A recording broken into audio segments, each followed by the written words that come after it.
To me, it comes down to a single salient fact.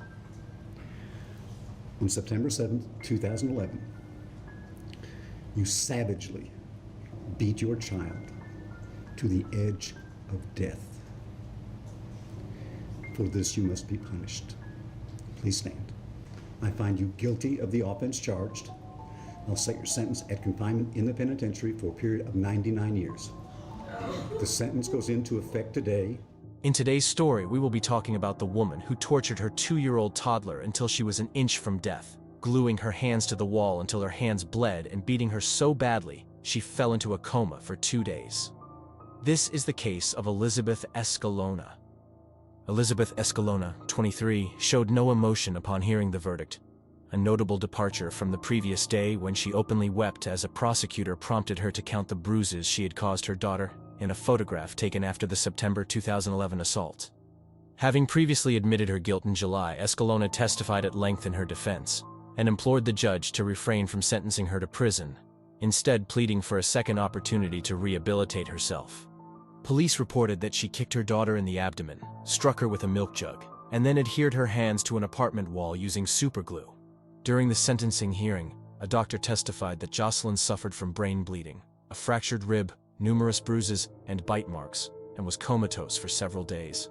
Her hands exhibited torn skin, glue residue, and white paint flecks from the apartment wall. State District Judge Larry Mitchell remarked, "On September 7, 2011, you viciously assaulted your child to the brink of death.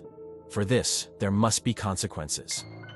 Although Jocelyn has since recuperated, her care is now overseen by her grandmother, who also tends to Elizabeth Escalona's 4 other children, including a newborn. Prosecutors depicted Escalona as an inadequate mother with a violent history, citing recordings of her as a teenager threatening her mother's life. They noted her past involvement in a gang and her initiation into marijuana use at the age of 11. Dallas County Prosecutor Aaron Price said, "Elizabeth lies to hide the evil," and that only a monster glues her daughter's hands to the wall. Escalona had been confronted with a range of potential sentences, stretching from probation to life imprisonment. Initially, prosecutors aimed for a 45-year term. Yet during the closing arguments, Aaron Price expressed her desire for Escalona to receive a life sentence, whereas defense attorney Angie Nduka repeated, "She is no monster. She can be redeemed. She can be helped," and that Escalona even said, "What about my children?" Price said Escalona will be eligible for parole in 30 years when Escalona will be 53 years old in October of 2042. Nduka said she plans to appeal. In court, Elizabeth Escalona said to the judge, "I will never forgive myself for what I did to my own daughter. I want everybody to know I'm not a monster. I love my kids." Police say that the attack was down to Elizabeth Escalona losing her temper because 2-year-old Jocelyn Cedillo soiled herself. Elizabeth beat and kicked Jocelyn before sticking her hands to an apartment wall using superglue. Jocelyn was hospitalized for days, beaten to the point of significant brain trauma. A counselor who was with Elizabeth Escalona around the time of the trial believed that Elizabeth loves all of her children and that she is determined to find a job and eventually get her children, who are living with their grandmother, back to her own home. During the testimony, Escalona's sister appealed to the judge for leniency in sentencing, despite admitting her own indignation following the gruesome assault. Elizabeth's sister, Margaret, expressed her desire to physically attack her sister following the assault and recounted witnessing Jocelyn struggling for her life.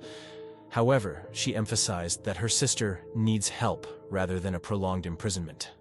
It also follows testimony in court from Escalona's mother, who said her daughter was not a monster and that she deserves probation, insisting her daughter could be fixed. Jocelyn was rushed to the hospital after Elizabeth called her mother and said there was something wrong with her daughter. A doctor revealed that the injuries were horrifying. When the grandmother got to the house, she saw that Jocelyn was unconscious. In court, the doctor presented photographs of the battered child, depicting bruises, lacerations, and bite marks covering her body shortly after she was admitted to Children's Medical Center in Dallas.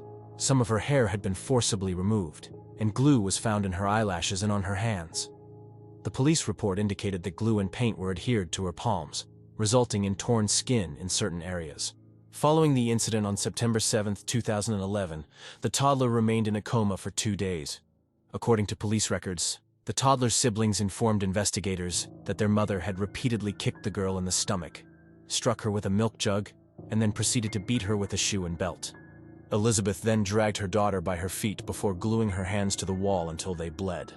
The doctor that saw the horrific injuries on the child cried in court as she testified about the severity of the acts, claiming that she sees a lot of children coming into the children's hospital, and these were some of the most shocking things that she's ever seen. The pictures of the wall where the toddler's hands were glued was presented to the court as Elizabeth stayed silent, stating, "I have no comment, and only God can judge me. That's all I gotta say." Police said that numerous people had seen the suspect inflict pain on her daughter in the past. On the day of the attack, Escalona changed her Facebook profile photo to one of her and Jocelyn and wrote, "Why does God put obstacles in my life?" The girl has recovered from her injuries. She and her siblings were taken into state custody after their mother's arrest and now live with their grandmother.